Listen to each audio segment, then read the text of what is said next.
friend of mine has recently lost 4 lakhs in 2 years trading in FNO and 96,000 a single trade.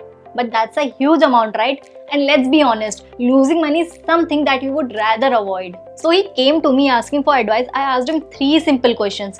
तूने trading सीखा है? He said नहीं. तुझे कोई SEBI registered advisory से advice मिल रही? He replied नहीं. And then finally asked him the last question. So you were just betting on it. He paused and said yes.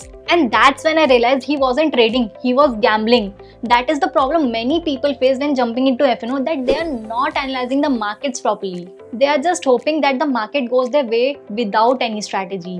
By the way, FNO मतलब futures and option एक ऐसा trading method है जहां आप shares खरीदते नहीं बल्कि एक कॉन्ट्रैक्ट बनाते हो जिसका एक एक्सपायरी डेट होता है और उसमें आप ये प्रेडिक्ट करते हो कि प्राइस ऊपर जाएगा या नीचे. Now let's come to the main topic, that is how you should actually trade in FNO. I am going to break it down for you so you can start trading the right way without any guesswork. Number 1. Follow a SEBI registered advisory and trust their calls. If you want to trade in FNO, follow a SEBI registered advisory. They provide well-researched calls based on real market analysis. And don't trust random calls from WhatsApp or social media groups. They may sound good, but they can lead you into trouble. And forget about the myth that you can start trading with 10,000 or 1 lakhs. If you start trading with a small amount and can face losses, then you won't have the capital to make meaningful trades. A good starting point is 5 lakhs, which will give you the flexibility to manage your trades properly. Let's say you start with rupees 5 lakh and lose rupees 50,000 in a trade. You still have enough left to continue trading. But if you start with rupees 1 lakh, losing 50,000 will leave you with just 50,000 and you won't be able to recover. Number 2. Always trade based on analysis, not gut feelings. Whenever you trade, never rely on gut feelings and emotions.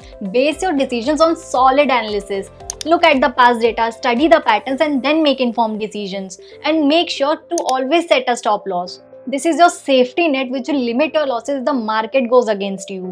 Imagine that you have analyzed a stock and you're very confident that it's going to rise. But what if the market moves against you?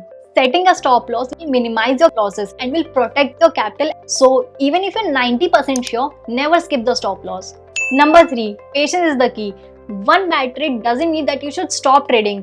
Everyone faces losses, but the real difference is how you bounce back. Successful traders don't let one bad trade derail them. They keep adapting, learning, and moving forward. Let me tell you about a BNF trader, a respectful trader in the market. He didn't become successful overnight. In fact, he faced many losses in the beginning. But through patience, smart strategy, and learning from each trade, he turned it around. He didn't let one loss define his whole journey. FNO can be profitable, but it's not for the faint-hearted. To succeed, you need the right strategy, knowledge, and patience. So if you're just betting on the market, you're gambling, not trading. And remember, equity is safer for long-term growth because it's tied to real business. So, how you should trade in FNO? Number 1, always follow a SEBI registered advice. Number 2, rely on analysis, not gut feeling. Number 3, always use a stop loss. And number 4, be patient and don't get discouraged by one bad trade. With the right approach, FNO can be profitable, but it requires discipline. Don't gamble with your money. Follow these steps, stay disciplined, and you'll be on the path to become a successful trader. So if you have any doubts, send us a hi on the WhatsApp number given below. Happy investing! Investment in securities market is subject to market risks. Read all the related documents carefully before investing.